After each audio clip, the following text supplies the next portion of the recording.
When looking at rules in a dynamic system, it's important to note three things. First, who do the rules govern? Second, who writes the rules? Third, who enforces those rules?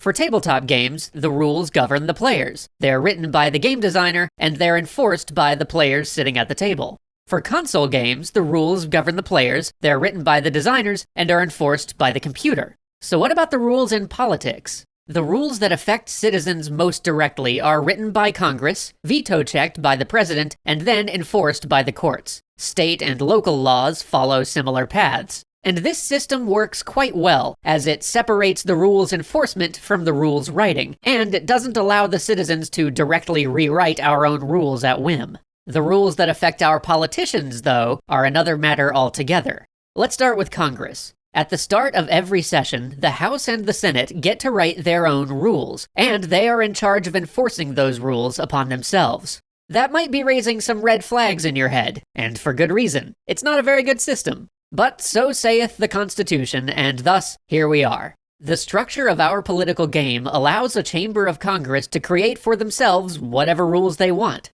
If they wished, they could create a rule declaring that members of the opposing party must wear bunny ears around the clock. It would be silly, but they could do it.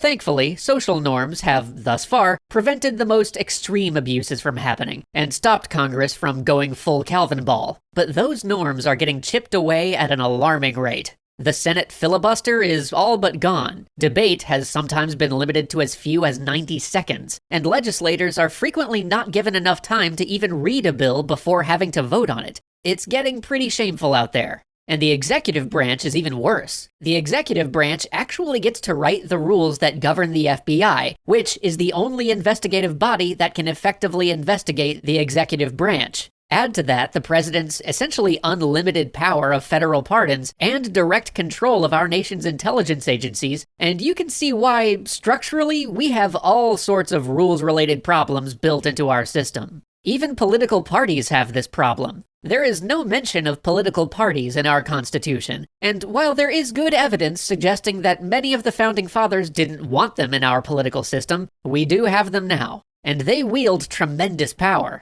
Sorry, Hamilton, I know you tried. The rules governing the internal workings of political parties are wholly written and enforced by the party itself, and the two parties have developed their own sets of rules independently. This is why you see features like superdelegates in the Democratic Party rules, but not so much in the GOP.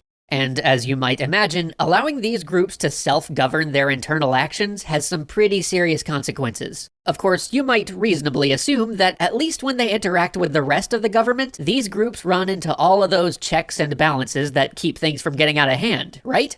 And they do. Sort of. See, the rules for how Congress, the president, and political parties interact with the rest of government comes from the Constitution, or were passed by Congress, veto-checked by the president, and then are enforced by the courts. Rules for the courts are mostly defined by the Constitution and previous court rulings, and those rules governing the courts are enforced either by Congress through impeachment or are internally enforced, which obviously could have its problems, but so far it's worked out pretty well because the courts have historically been a much more distributed and diverse body than Congress. So, yay, that's working. The courts will save us. Good job, boys. You framed the heck out of that Constitution. Way to go. Except, here's the thing.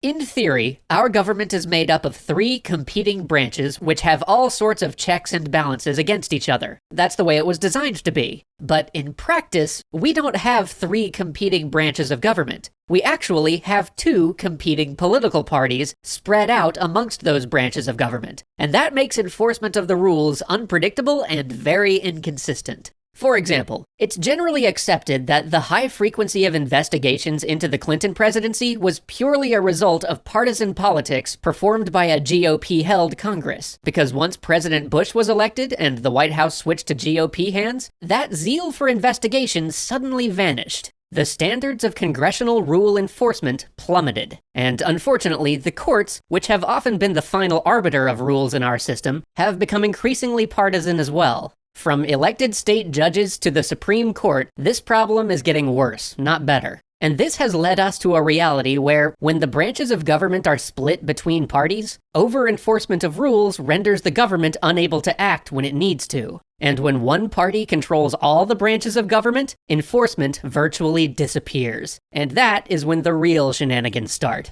So you might hear all of this and ask, why does this matter to you? Well, our government's system of checks and balances between three co-equal branches is falling apart, and that's going to have some dire consequences for all of us. If we allow our political parties to act entirely in their own best interest, we are doomed to an American system where the social norms of good governance no longer exist. Though we do live in a majority rule system, the checks and the balances built into that system were designed to protect the minority, but those checks are dissolving. I don't want to do the slippery slope thing, but in a very extreme case, we could reach a point where members of the minority party are made targets of the state. Now, that sort of thing has not happened in America before, but it has happened in other countries. It's not science fiction. So, what can we do about that?